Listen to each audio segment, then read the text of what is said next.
Assalomu alaykum hurmatli vatandoshlar. Mana bugun 2026 yil 4-aprel. Bugungi xizmatimiz o'zimizning kommunada raqatosimiz miskunda bo'ladi. Mana xudo xolasa sementlarni nima qildik. Shu yerlarni bir stejga borga qilish niyatida keldik xudo xolasa. Kanalimizni ko'rib, obuna bo'lib, kuzatib boraverasizlar. Ishlarimizni ko'rsatib boramiz. Xudo xolasa shunday sement, tosh, o'tgan men kerak bo'lsa-da xabarlashaverasizlar. Shunday qilib xudo xolasa shu yerlar to'g'rilanib bordir bo'ladi.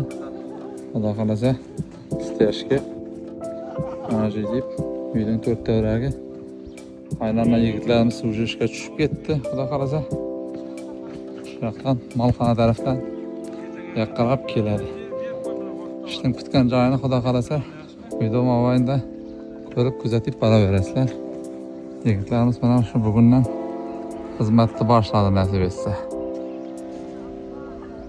Deb şu yerdan yo'lak qo'yib kelib Malxonada ham o'shiq quyiladi xudo xolasa nasib etsa. Kimga shunday xizmatlar kerak bo'lsa xabarlashaverasizlar.